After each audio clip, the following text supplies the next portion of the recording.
आपका पंकज सैनी को रहेगा पर आज मुझे बताते हैं बहुत कुछ है। मैं आ चुका अपने सेटअप पे, ये हमारा तैयारी हो रहा है। देख रहे हो इतनी ठंड पड़ी है लेकिन तैयारी काम चालू है और यहाँ पे काफ़ी हो चुके हैं और ये सब देख रहे हैं पूरे रेडी है। भाई लोग ने पूरे काम कर रहे हैं और भाई सब लगे पड़े हैं, पूरी रात से काम कर रहे हैं भाई, बहुत रात से काम कर रहे हैं और काफ़ी मेहनत कर रहे हैं। हम लोग तो आए भाई रात में, काफ़ी रात में आए, लेट भी हो गए और बहुत मज़ा भी आ गया यहाँ पे और ठंड भी बहुत तगड़ी है भाई। देख रहे हो सारे लोग काम कर रहे हैं, सब सेटअप हो गया है और ऐसे भाई बहुत आज मचान आने वाला है तो आप लोग एकदम लगे रहिए, बने रहिए और आप लोग देखिए रात का प्रोग्राम मैं दिखाता हूँ कितना मज़ा होने वाला है। अभी तो मॉर्निंग का टाइम है लेकिन मॉर्निंग में भी काम काफ़ी चालू हो गया है और चल रहा है, काम भी कम चल रहा है, काफ़ी काम चल रहा है।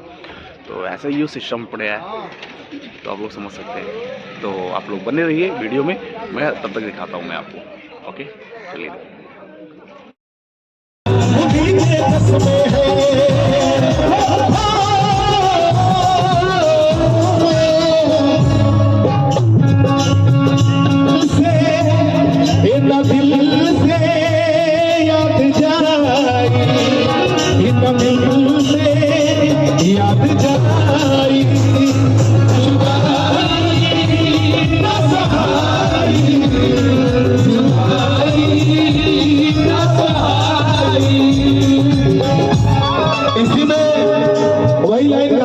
गाते अब आशीर्वाद लेंगे आप लोगों से वही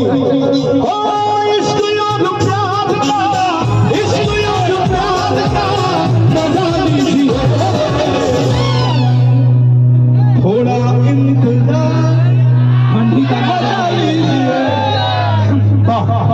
ठंडे ठंडे मौसम का मजा लीजिए, ठंडे मौसम का मजा लीजिए।